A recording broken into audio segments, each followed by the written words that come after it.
Ayo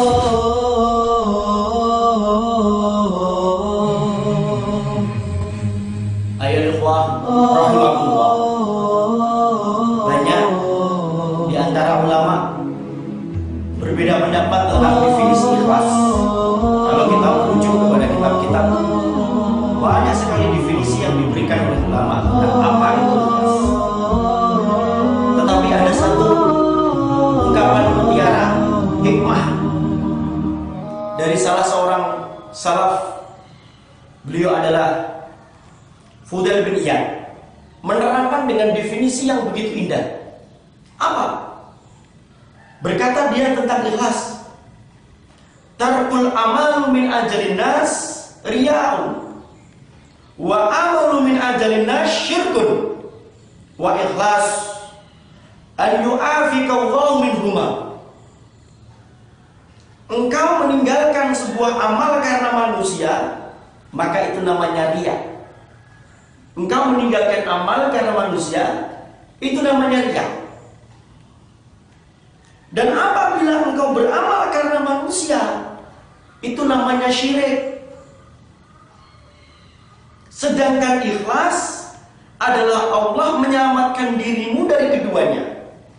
Engkau meninggalkan sesuatu karena Allah, dan engkau melaksanakan sesuatu itu karena Allah. Saudaraku rahimakumullah, apabila Anda sedang mau melakukan sholat sunnah, kemudian ada teman Anda, lalu Anda meninggalkan sholat sunnah itu, tidak jadi engkau kerjakan karena khawatir dikira Anda sok suci atau yang lainnya, maka Anda terkena riya. Anda mau sedekah 1 juta, kemudian ada orang lain, Anda takut nanti dikira sok suci atau bagaimana, Anda tidak jadi, maka itu namanya riya. Di sisi lain, kalau kita melakukan sebuah amal karena Allah, ikhlas. Tapi kalau kita melakukan amal itu karena manusia, itu namanya syirkun. Engkau haji karena manusia, takut dicerca oleh orang, sudah kaya kok tidak haji. Haji apa? Untuk menaikkan level.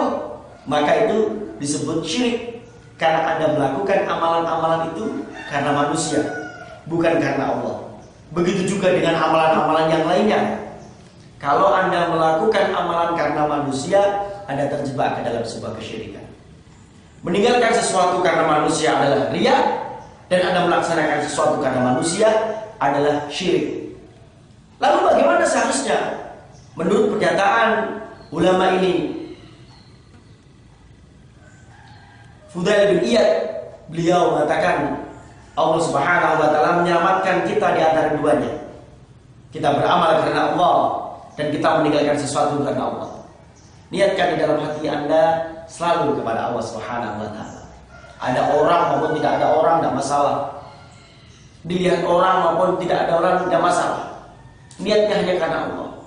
Karena ini adalah amalan hati. Amalan ikhlas itu adalah amalan yang paling berat. Berbolak-balik, hati kita berbolak-balik. Tetapi apapun yang terjadi pada diri kita, kita hanya punya kewajiban meluruskan niat. Untuk Allah. Mungkin pertama kali kita jatuh, kedua kali jatuh, ketiga kali kita tidak. Terus untuk Allah, niatkan terus untuk Allah. Perbaiki hati kita, ikhlaskan Allah.